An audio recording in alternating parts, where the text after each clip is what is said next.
Mr. Angel sat next to me on the park bench. He is my best friend. I pointed to an old man that sat across from me. "What's he doing, Mr. Angel?" An unlit cigarette sat in the corner of the man's mouth. His eyes were withered with age as he stared blankly at nothing. Mr. Angel leaned in close to me as he whispered into my ear. "He's looking for a woman he lost a long time ago," He cooed.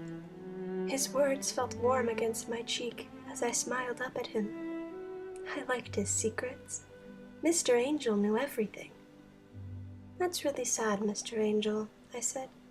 "Why don't you help him?" I couldn't see it, since he didn't have a mouth, but he was smiling. He got up and walked silently over to the old man and set a single bony finger in the center of his chest before he turned away and took a seat next to me. I tugged on the black shroud that he always wore. "What'd you do, Mr. Angel?" I asked. I could hear Mr. Angel sigh tiredly as he leaned against the scythe that he carried.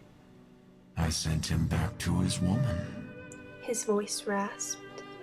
I took her a long time ago, and she was getting very lonely." I looked at the old man. He was hunched over his legs as he clutched painfully at his heart. His face looked like it was clamped shut, and I could hear him wheeze as he fought for breath. "Mr. Angel, what'd you do?" I cried. "That's not helping him." But Mr. Angel sat silently as he watched the man suffer. I made tiny fists and tried to pound pathetically on his shoulders, but all I found was empty, cold air. A tear began to crawl down my cheek. "Mr. Angel!" I screamed. "Mr. Angel, come back!" Tears dripped down below my eye as I buried my head into my lap and wept. I turned and looked at the old man's body. It had gone stiff by now, but his face didn't look like it was seized tight and shut. He wasn't desperately clutching at his chest. He was lying on his back with his hands set neatly against his heart. His face looked relieved, calm, content. I slid off the park bench and got on my hands and knees. Any moment now, that old cadaver would spring up and laugh in my face. I wanted to think it was some kind of horrible joke. I wish someone was laughing. But all I heard was the peace that followed after something has moved on. I loomed over the body as a teardrop landed on its skin. I didn't know what to do. "Please," I pleaded. "Get up! Please get up!" I shook his shoulder. Nothing. "Get up!" I rested my palm alongside the man's hands. Nothing. No heartbeat. "The old man is where he should be now. I heard an old voice coo beside me. He's happy." His words whistled against my skin. I looked behind me. Mr. Angel was watching from the park bench. "You killed him!" I screamed. My breathing was haggard. The feeling in my legs was disappearing. Mr. Angel got up from the park bench and walked over me.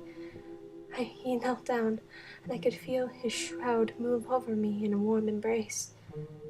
I looked up, and Mr. Angel's blank face stared pleasantly down at me.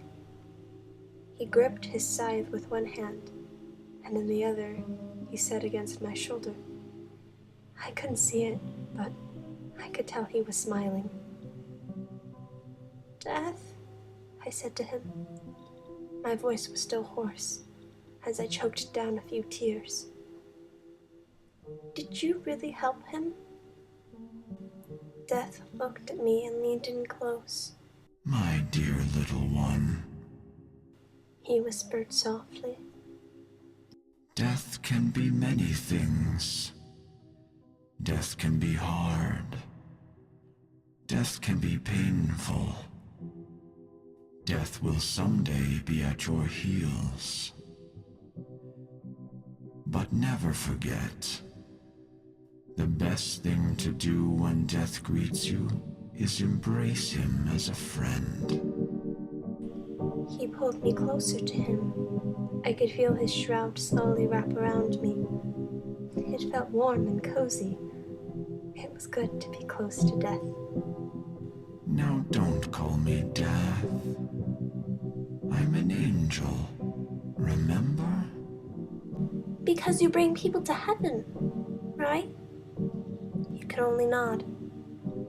Mr. Angel, I said to him, you're my best friend, right? My breathing stopped. His smile was gone, and the shroud felt cold as it caressed my skin.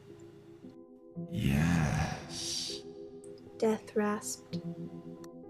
I'm your best